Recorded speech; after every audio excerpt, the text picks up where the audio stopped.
Hey, everybody, this is Professor Mary, and I'm here to tell you about nutrition. Today, we're going to go over chapter one, which is an overview of nutrition, kind of give you a game plan, if you will, for what this class is going to entail.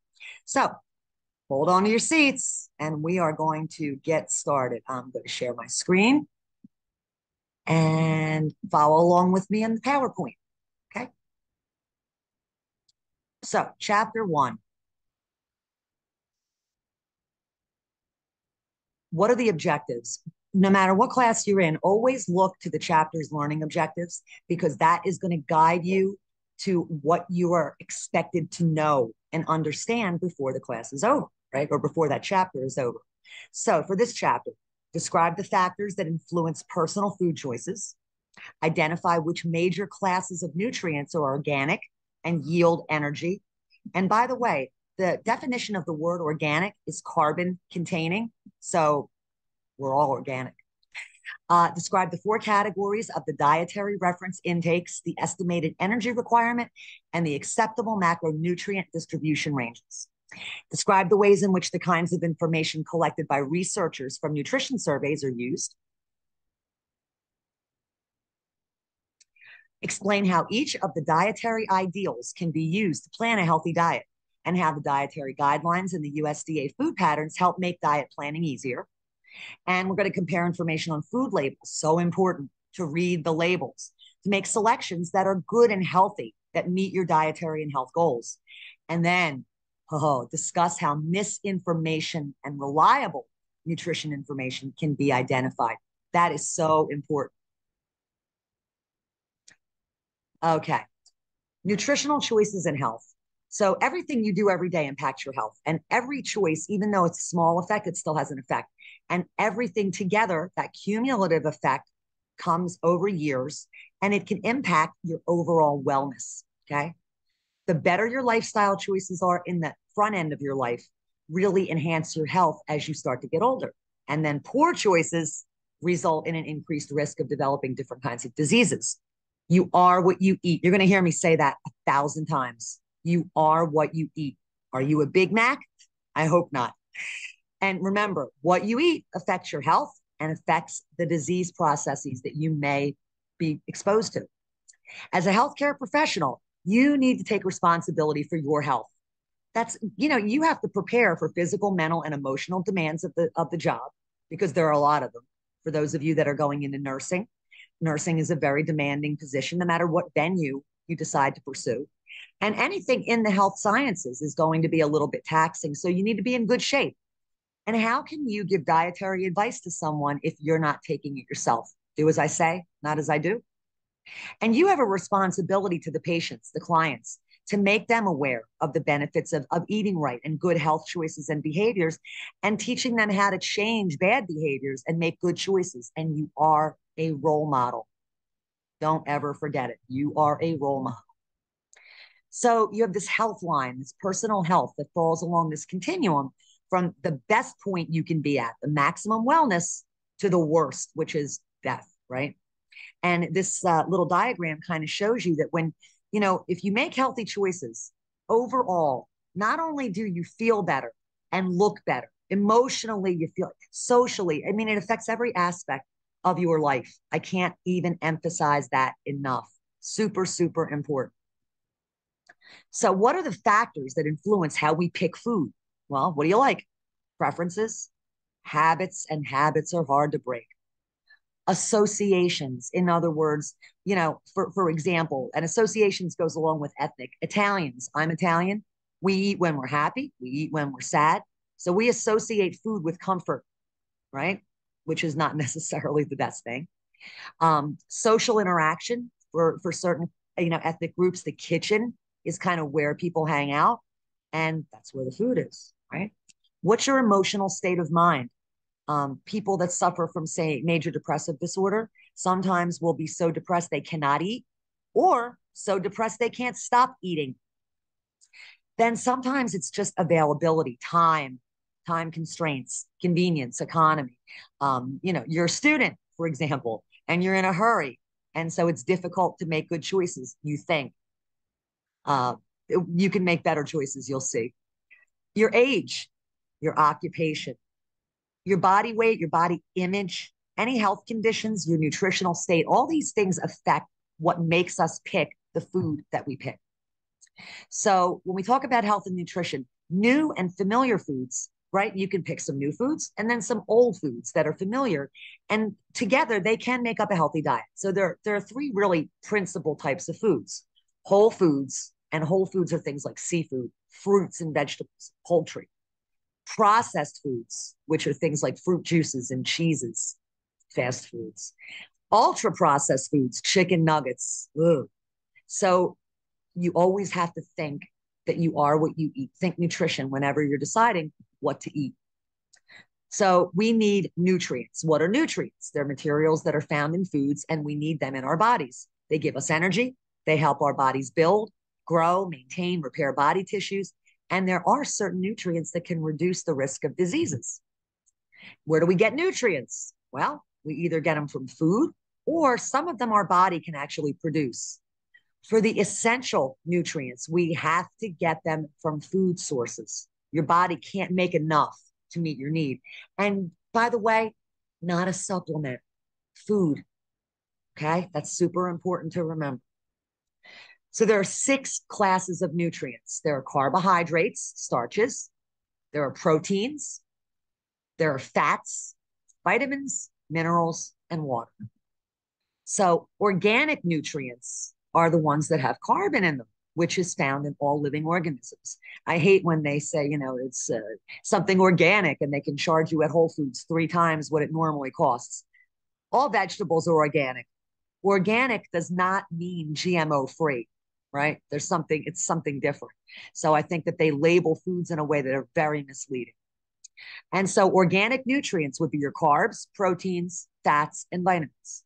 Your minerals in your water are basically inorganic. They do not contain carbon.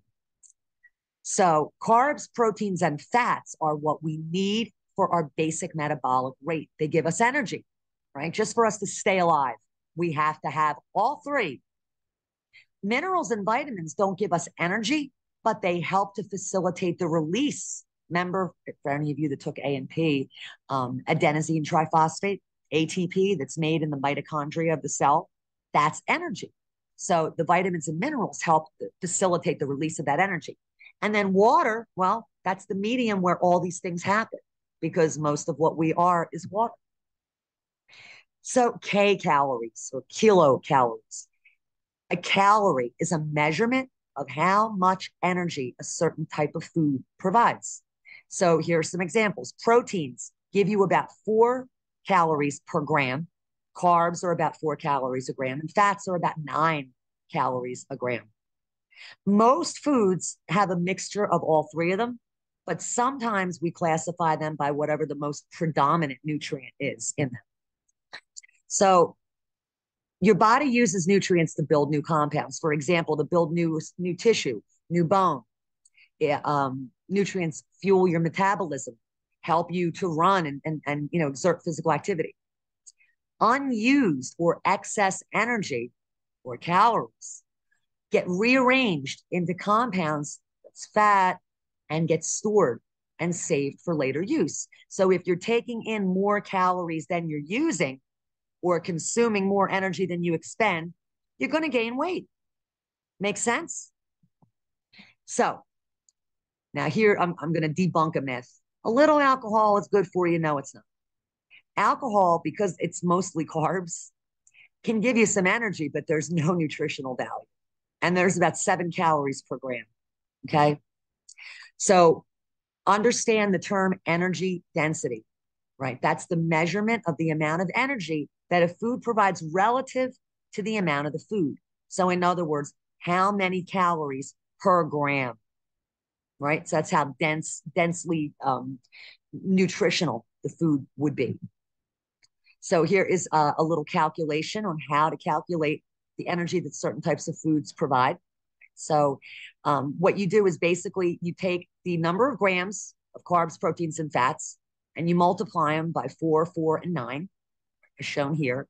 And then you add the results together. So for example, if you eat a slice of bread with a tablespoon of peanut butter, that's about 16 grams of carbs, 7 of protein, and 9 of fat. So you do your math, 4 calories for each gram of carb times the 16 grams you see, you can do the math. And your total is 173 kcalories or calories for that one slice of bread with peanut butter. So, and then from this information, you can calculate how much basic energy you're getting. Don't worry too much about the calculations. It's fun to know, but I'm not going to ask you to do this math.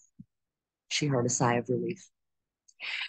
Nutritional recommendations. So there's something called the DRI, Dietary Reference Intake. And that's a set of standards in the United States and Canada that defines basically what do we need as an average, I hate that word, normal, average, healthy adult. How much do we need? What values do we need of each of these nutrients to, help us plan a good diet?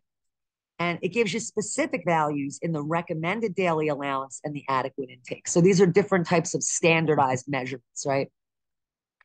The DRI is basically, talking about adequate intakes. In other words, what's the minimum that you need, the sufficient minimum, right?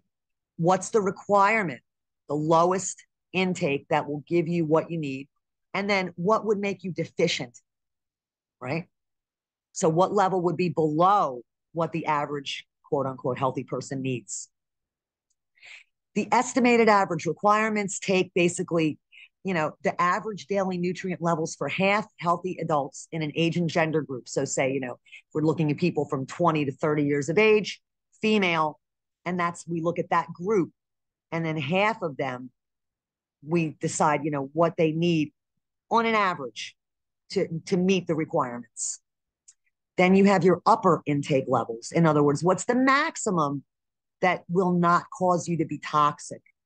This is really important. We're going to talk more about this because people think, well, it's natural or it's a vitamin or it's over the counter, so it's safe. I can take as much as I want. And that's absolutely false. Okay, false. The fat soluble vitamins, particularly, can be very dangerous. Those are A, D, E, and K. So, and we'll talk more about that later. I'm not going to go over that scale. The estimated energy requirement, that's the level of energy intake for a healthy adult, again, within parameters of their age, gender, height, weight, and physical activity level. Are they sedentary? Do they work a desk job? Or are they a construction worker, where they're expending a whole lot of energy? And that estimated energy requirement guides them in how much energy do they need. And then macronutrient distribution ranges that are acceptable tell us, again, based on those same criteria of gender, age, height, weight, physical activity, what are the levels that give us enough energy and reduce the risk of chronic diseases? So here are the acceptable ranges for macronutrients. 45 to 65% should be from carbs, 20 to 35 from fat, and 10 to 35 from protein.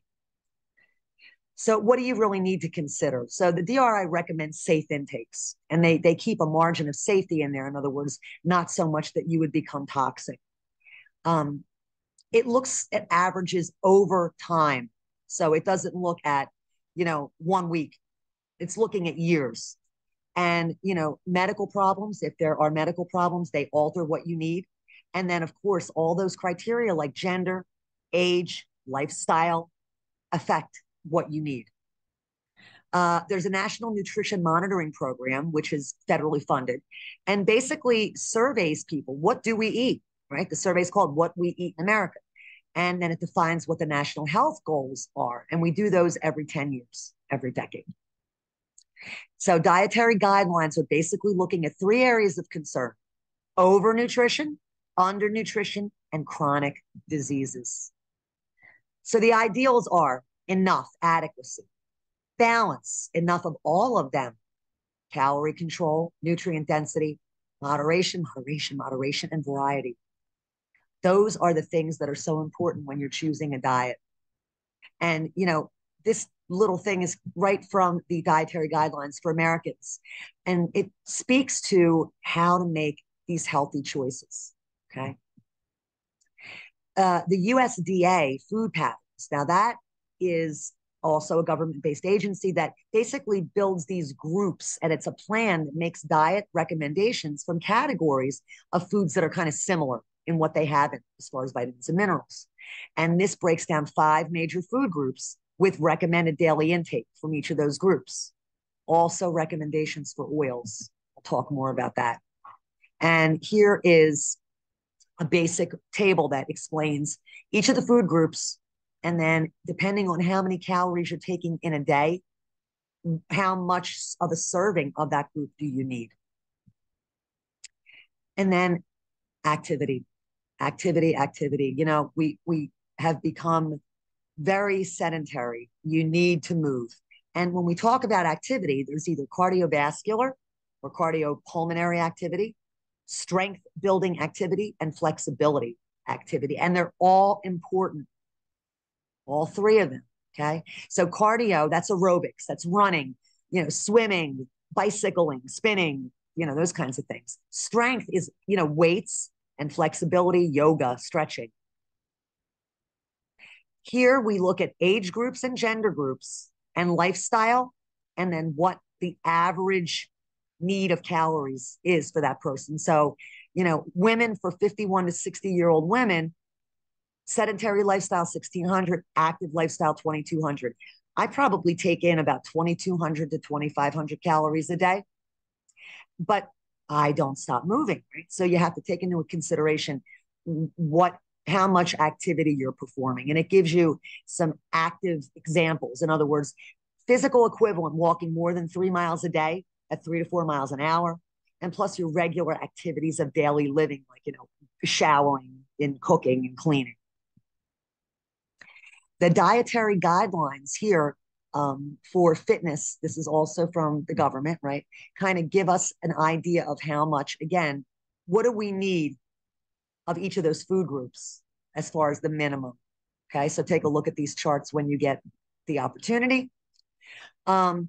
Nutrients, as per the USDA, legumes. So legumes, almost the same amount as animal products, meats, poultry, seafood. They're usually considered the vegetable group. They can be in the protein group. Things like soybeans, right? They're legumes. Nutrient dense choices are foods that don't have any fat or sugar added in them. And if they do have any oil, it's good oil and it's a tiny amount. So here we go. These are some recommended amounts from the vegetable and protein groups. How much do you need? Seafood, meats, poultry, eggs, etc. So the USDA food pattern recommendations made in cup and ounce equivalents. So it's easy for us because we're the only country that doesn't use the metric system. And it gives you some examples about how to estimate a portion size. So like what's a quarter cup? About the size of a golf ball. What's 1 cup? About a baseball. You get the idea. Then there's the My Plate, right? So there's so many different things out there. The My Plate basically gives you a plate and breaks it down into portions and shows you, you know, how much do I need of fruits, vegetables, grains, proteins, and dairy, right? And the amount you need corresponds to the size that's on that plate. And so reading labels, can't tell you how important this is. Read the labels. Labels are required on all packaged food, and the ingredients that are on there listed are in descending order. In other words, the thing that's in there the most is going to be first. And then it also gives you serving sizes. That's important. So if you have a package of, say, chips, a serving size may be 3 ounces. And it'll tell you in real small print, 3 ounces equals, you know, 400 calories. But do you eat 3 ounces? Here's an example of a food label that shows you all the different nutritional things that are in there, the amount of calories, the serving size, et cetera, et cetera. And food labels have to give you a percentage of the daily value for an average adult and child over the age of 4 based on a 2,000 calorie a day diet. So in other words, what this particular food label, this food contains what percentage of what the average person needs. And sometimes there are claims on labels that say things like low sodium, blah, blah, blah, blah, blah. Well, now they've changed it where they really have to tell you per serving, right? These facts have to be up front. So what is the daily value of each of these things? So there's 450 calories a serving, 5 grams of saturated fat. It's 25% of the daily value. 360 milligrams of sodium. Sodium can be the devil too, by the way. We'll talk more about that later. So there are nutrient claims sometimes on labels that aren't a lie, but stretch the truth. So when they say low sodium or low fat, okay, well, maybe, yeah, lower than the normal type of that particular product, but it doesn't mean it's low in general terms, right? And when somebody makes that claim on a food label, it's got to be backed up. Now, there are supplements out there that make all kinds of claims, but there's always fine print that says without FDA approval. Okay. So, for example, all these different types of supplements that improve your memory. Do they? How do we know? Where's the proof? There isn't any. So it's important for you to know what's fact and what's fiction, right? Nutrition reports and claims sometimes contradict each other. When you Google things, you sometimes will get all these responses, and the first few are usually ads trying to get you to look at something that may or may not be accurate. So you need to know. You go to the Academy of Nutrition and Dietetics. Some reliable websites are listed here. National Council Against Health Fraud, National Library of Medicine's PubMed, and there are other places that you can go to get good, reliable information. Okay. So that is that overview of chapter 1. I hope you enjoyed it, and that gives you a taste of what you're going to learn. All right. I'll see you for chapter 2. Have a great day. Bye.